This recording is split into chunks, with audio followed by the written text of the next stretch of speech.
And at a certain point, I realized, hey, wait a second, you know, if it's so easy to lose Jim Carrey, who the hell is Jim Carrey? So you're just passing We don't through. matter. It doesn't make any sense. I'm not looking backward. Why don't we just...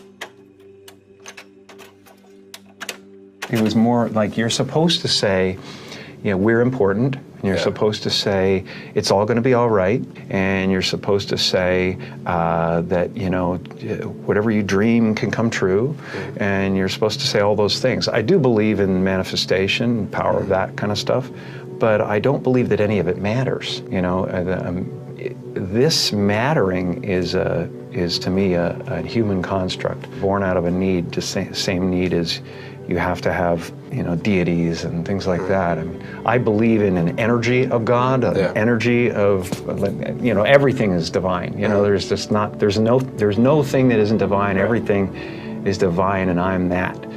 And it doesn't matter to me what's happening. I'm finding that ultimately the freedom from it is something people are kind of hungry for in a way. Right. They're like, I don't want to be me either. Right. You know, and I go, well, great, because you never have been.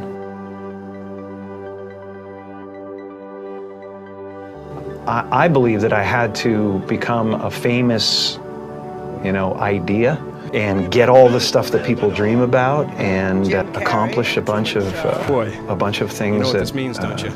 You know, that look like success in order to give up my attachment to those things. It's been a part of the evolution of ego is to spend your first half of your life acquiring and adding, thinking you can add to yourself, and it looks great. I mean, it looks great when you got a cool car and you got good, nice clothes, and you know, and you've done something that people admire, but it can never fulfill you. You can never be happy. You know what I mean? It's not where happiness comes from. And you know, I dealt with depression, you know, a few years ago, and people still think, well, he's going through, you can tell he's depressed. It's not. I have no depression in my life whatsoever. Literally none. I have sadness and joy and elation and satisfaction and gratitude beyond belief, but all of it is weather.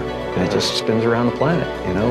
It doesn't sit on me long enough to kill me. The happy place is realizing that you're everything, you know, and that there's no real you involved in the first place. You know, it's a weird little semantic jump that you make where it sounds like, well, that's totally fucking threatening, man. I can't not be me. I've built this construct. And it's just ideas. Right. They're just ideas. You know, the only thing that separates you from an African American or an African Canadian is an idea. You know, and the weather, the adaptation to the climate, and whatever it is, I don't believe in any of it.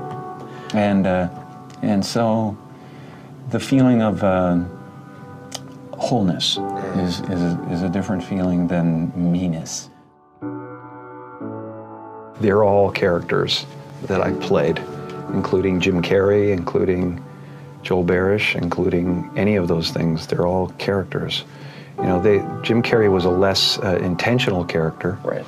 Because I thought I was just building something that people would like, but it was a character, you know, so it's, you know, I played the guy that was free from concern so that people who watched me would be free from concern.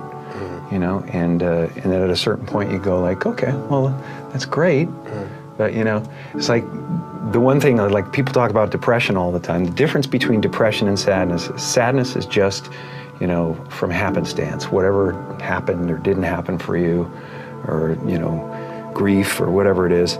And depression is your body saying, fuck you, I don't want to be this character anymore.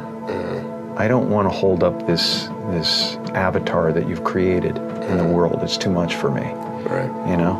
And you should think of the word of depressed as deep rest. Deep rest. Your body needs to be depressed. It needs deep rest from the character that you've been trying to play. You know? The great and powerful Oz. I'm the great and powerful Oz! How dare you come near me!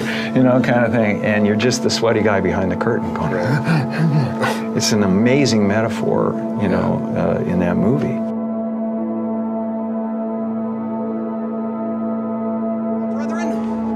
guilty. Liar! You know what I'm gonna do about this? It's a pretty name, though. It really is nice. It means merciful, right?